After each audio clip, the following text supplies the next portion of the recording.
গ্রামে গভীর রাত, আকাশ শান্ত, এক অশুভ নীরবতা। পুকুর পাড়ের ছোট মাটির ঘরে ফাতেমা প্রসব বেদনায় কাতরাচ্ছে। ঘরের বাহিরে আলী অস্থির হয়ে বসে আছে, তার চোখে ক্লান্তির ছাপ, কিন্তু হৃদয়ে প্রার্থনার আশা। হে আল্লাহ, তোমার কাছে আমি বেশি কিছু চাই না, শুধু আমার ফাতিমা আর বাচ্চা যেন সহি সালামতে থাকে। ফাতিমা দুদিন ধরে কিছুই খায়নি, আর আজ সে কষ্ট পাচ্ছে। আমি কিছুই করতে পারছি না। তোমার হুকুম ছাড়া গাছের একটি পাতাও নড়ে না প্রভু, কিন্তু এই গরিবের ঘরটা যেন শূন্য না হয়। ভেতর থেকে ফাতেমার যন্ত্রণায় চিৎকার ভেসে আসে। আলী দ্রুত দরজার কাছে যান। খাদিজা খালা, কি হলো? ফাতিমা ঠিক আছে তো? আমি কি ভিতরে আসবো? না রে আলী, বাহিরে থাকো, এখন ভিতরে এসো না। অবস্থা খুব নাজুক, বাচ্চা আসছে, তুমি একটু সাহস রাখো। আর হ্যাঁ, হাকিম সাহেবকে যদি পাও, কাউকে পাঠিয়ে ডেকে নিয়ে এসো। আলী দৌড়াতে শুরু করেন। কিছুক্ষণের মধ্যে তিনি হাঁপাতে হাঁপাতে হাকিম সাহেবের বাড়িতে পৌঁছান। হাকিম সাহেব কোথায়? আমার ভীষণ দরকার। আমার স্ত্রী প্রসব বেদনায় কাতরাচ্ছে। খাদিজা খালা বললেন তার অবস্থা খুবই লাজুক। একই বলছো আলী, তিনি তো ঔষধ আনতে শহরে গেছেন, পরশু ফিরবেন। তুমি যদি আগে জানাতে। আলী হতাশ হয়ে বাড়ির দিকে ছোটেন। বাড়িতে পৌঁছে দেখেন পরিবেশ নিস্তব্ধ। হঠাৎ বাতাসে ভেসে এলো এক নরম শিশুর কান্না। আলীর মুখে স্বস্তির ফেরা। খাদিজা খালা, বাচ্চা হয়েছে? ছেলে না মেয়ে? ফাতেমা কেমন আছে খালা? ভিতরে কিছুক্ষণ নীরবতা। আলী, আসো, এই দেখো তোমার মেয়ে বাচ্চা হয়েছে। আলী হাত জোর করে আকাশ পানে তাকান। আলহামদুলিল্লাহ, মেয়ে দিয়েছো। তোমার লাখো লাখো শুক্রিয়া। এবার শুধু ফাতেমাকে সুস্থ করে দাও। আলী, তোমার ফাতেমা সে আর নেই। মেয়েকে জন্ম দিয়েই সে শেষ নিঃশ্বাস ত্যাগ নিয়েছে। সে আর কখনো উঠবে না। আলী হতভম্ব হয়ে গেলেন। তার পায়ের তলার মাটি যেন সরে গেল। না, এমন বলো না খালা। ফাতিমা আমাকে ছেড়ে যেতে পারে না। সে ওয়াদা করেছিল সব সময় আমার পাশে থাকবে। সে আমাকে অসম্পূর্ণ রেখে কিভাবে চলে গেল? শিশুর কান্না আবার শোনা যায়, যেন মাকে খুঁজছে। এবার আসো, মুছে ফেলো চোখের পানি। ফাতেমা চলে গেছে, কিন্তু দেখো তার আমানত তোমার সামনে। এই মেয়েটি এখন তোমার জিম্মেদারি। তুমি ওর মা বাবা। এটাই এখন তোমার দুনিয়া। দেখো মা, তোমার মা নিজের জীবন দিয়ে তোমাকে জন্ম দিয়েছে। এখন তুই আমার সবকিছু। তোর মা নাম রাখতে বলেছিল ফাতেমা। এখন তুই আমার ফাতেমা, আমার ফাতিমার শেষ স্মৃতি।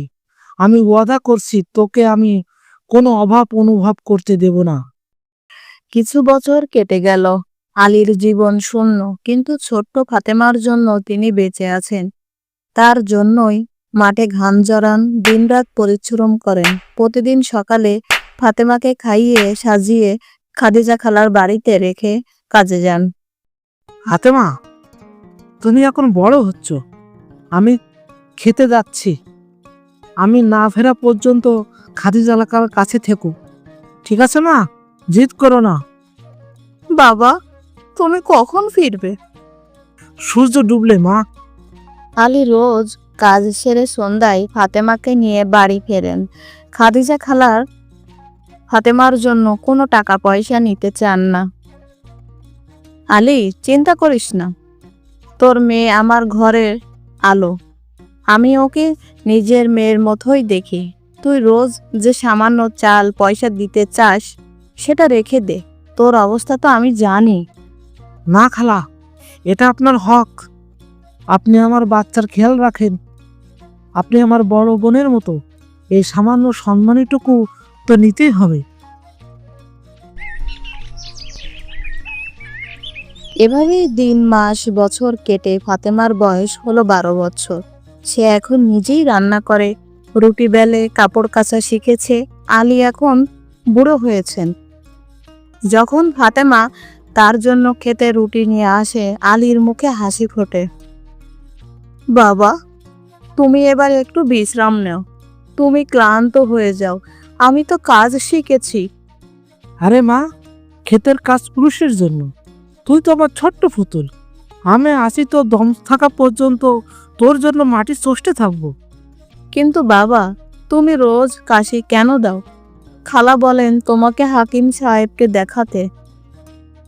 একাশি কিছু না মা, যখন কৃষক বুড়ো হয় তার শ্বাসও ক্ষেতের মাটির মতো হয়, ধুলো ভরা। তুমি চিন্তা করো না। কিন্তু একদিন দুপুরে আলী খেতে কাজ করার সময় হঠাৎ মাথা ঘুরে পড়ে গেলেন। উচ্চ রক্তচাপের কারণে সেখানে তার মৃত্যু হলো। খবর পেয়ে খাদিজা খালা ফাতেমাকে নিয়ে ছুটে এলেন, কিন্তু ততক্ষণে অনেক দেরি হয়ে গেছে। বাবা, বাবা ওঠো না, তুমি তো বলেছিলে সূর্য ডুবলে ফিরে আসবে। দেখো আমি অপেক্ষা করছি, কেন উঠছো না বাবা? পরের দিন সকালে ফাতেমার বাড়িতে মামা ইমরান ও মামি রাবেয়া আসেন। মা, এখন তুই একেবারে একা হয়ে গেলি। আমরা আসছি তো তুই আমাদের সাথে থাকবি। তোর বাবার কোনো ঋণ থাকলে আমরা শোধ করে দেব। মামা, আপনি সত্যি বলছেন? বাবা বলতেন নিজের লোকেরাই আসল ভরসা। হ্যাঁ মা, এখন তুই আমার জিম্মেদারি। আমি বরং তোকে গ্রামে নবাব সাহেবের কাছে কাজে লাগিয়ে দেব। ফাতেমা কষ্ট পেল, কিন্তু তার বাবা আলীর কথা মনে পড়ল। ঠিক আছে মামা, বাবাও আমাকে নিজের জোরে বাঁচতে শিখিয়েছেন, আমি পারবো। সব আচার অনুষ্ঠান শেষ হওয়ার পর আমি কাজে লেগে যাব। মামা মামি চলে যাওয়ার পর খাদিজা খালা এলেন ফাতেমার কাছে। সীমা মা, এই মামা মামি এখানে কেন এসেছিল? আগে তো কখনো আসেনি। খালা, ওরা মিথ্যা সহানুভূতি দেখাতে এসেছিলেন। মামা আমাকে নবাবের বাড়িতে কাজ দিতে চেয়েছিলেন, কিন্তু আমিও ভাবছি বাবা তো শিখিয়েছেন কারোর উপর বোঝা না হতে। তুই পাগল হয়ে গেলি নাকি? এখনো তোর ঘর চালানোর বয়স হয়নি, তুই কোথায় কাজ করতে যাবি? যতদিন আমার শরীরে রক্ত আছে আমি তোর খেয়াল রাখবো, এটাই আমার শেষ কথা। ফাতেমা এই স্নেহে কেঁদে ফেলল। কিছু বছর পর ফাতেমা এখন 18 বছরের যুবতী। সে নিজেই নিজের খেয়াল রাখতে সক্ষম। সে গ্রামের ইসমাইল ভাই এর বাড়িতে কাজ করেন। একদিন সকালে বাড়ির বাহিরে মামা মামির গলা শোনা গেল। তাদের চোখে লোভ কাজ করছিল। আরে মা, তুই এখন বড় হয়েছিস, তোর বাবার জমির কি হবে? কিছু ভেবেছিস তুই? মামি, জমি তো বাবার ছিল, এখন আমার দায়িত্ব, আমিও ওতেই কাজ করব। দেখ মা, মেয়েরা একা হয়ে জমি সামলাতে পারে না। আমরা তোর ভালোর জন্যই বলছি, জমি আমাদের নামে করে দে। এই জমি তোর বাবাকে বিয়ের সময় আমাদের বাড়ি থেকে দেয়া হয়েছিল। ফাতেমার চোখ ভিজে গেল, কিন্তু গলায় দৃঢ়তা ছিল। মামা, বাবা বেঁচে থাকতে আপনারা একবারও আমাদের খোঁজ নেননি। এখন যখন তিনি নেই, তখন আপনারা আমার ভালো চিন্তা করছেন? আপনারা কি সত্যিই আমার ভালো চান, নাকি জমির অংশ চান? ওরে বিয়াদব মেয়ে, তোর জিভে খুব লম্বা হয়েছে। আমরা তোর আপনজন। বদনাম তো লোভ থেকে আসে মামি। আপনার চোখে লোভ স্পষ্ট। আমার বাবা নিজেই পরিশ্রমের টাকায় এই জমি কিনেছিলেন। আপনারা আমার বাড়ি থেকে বেরিয়ে যান, এই জমি আমি কাউকে দিব না। মনে রাখিস, এই গ্রামে তোর কথার আগে আমাদের কথা শোনা হবে। আমরা নবাব সাহেবের সাহায্য নিয়ে এই জমি নিতে পারি। যান মামা, যান মামি, আমি গরিব, একা, কিন্তু দুর্বল নয়।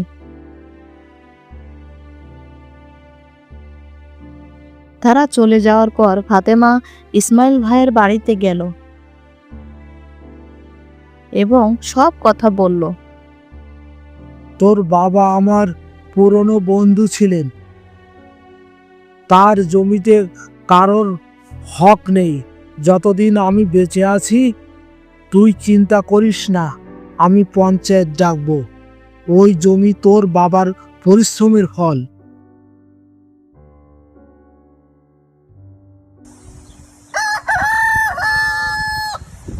পরের দিন দুপুরে ফাতেমা তার বাড়িতে ছিলেন। দরজায় আওয়াজ। বাহিরে মামা মামি ও তাদের সাথে পিছনে নবাব সাহেব ছিলেন। মা, আমরা তোর ভবিষ্যতের কথা ভেবে নবাব সাহেবের সাথে কথা বলেছি। তিনি চান তুই জমি তার হাতে তুলে দিস। কেন? নবাব সাহেব কি আমার মা বাবার চেয়েও জরুরি? বড় বড় কথা বলছো তুমি। তোমার বাবার জমি আমরাই তোমার মামাকে দিয়েছিলাম। নবাব সাহেব, আমার বাবা ওই জমি নিজের কষ্টার্জিত টাকা দিয়ে কিনেছিলেন গ্রামের হরি কাকার কাছ থেকে। মিথ্যা বলে আপনারা আমার বাবার আত্মাকে কষ্ট দিচ্ছেন। যদি জমি চাই তাহলে আগামীকাল সকালে প্রমাণ সহ পঞ্চায়েতে হাজির হবেন। কালকের মেয়ে তুই আমাদের পঞ্চায়েতে যেতে বলছিস? হ্যাঁ, এই গ্রামের প্রতিটি ফয়সালা পঞ্চায়েত নেয়, আপনারাও যেতে পারেন। নবাব সাহেব রেগে গজরাতে গজরাতে চলে গেলেন। মামা মামি হতাশ হয়ে ফিরলেন। পরের দিন সকালে পঞ্চায়েত বসলো। গ্রামে গণ্যমান্য ব্যক্তিবর্গ ও ফাতেমা তার মামা মামি উপস্থিত ছিলেন। ফাতেমা মা, সবার সামনে বলো তোমার কি সমস্যা। ফাতেমা সব কথা বললেন। এই জমি তো আলীর। সে নিজের জমানো পুঁজি দিয়ে আমার কাছ থেকে বহু বছর আগে কিনেছিল। তার মামা মামি মিথ্যা বলেছে। ইমরান ও রাবেয়া চুপ, তারা ধরা পড়ে গেছেন। আমাদের ক্ষমা করে দিন ইসমাইল ভাই, আমরা লোভে পড়েছিলাম, আর এমন ভুল করব না। তোমাদের শরম হলো না? নিজেদের বোনের মেয়েকে বেঘর করতে এসেছিলে। এই হতভাগী মেয়েটিকে তো তোমাদেরই আশ্রয় দেওয়া উচিত ছিল। এখন থেকে এর বদ কিসমতের দিন শেষ। এই গ্রামে সবাই এর পাশে থাকবে। পঞ্চায়েত ফাতেমার পক্ষে রায় দিল। মামা মামি লজ্জিত হয়ে সেখান থেকে চলে গেলেন। ফাতেমা তার সাহস ও বুদ্ধিমত্তায় যেন গ্রামবাসীর হৃদয়ে স্থান করে নিল।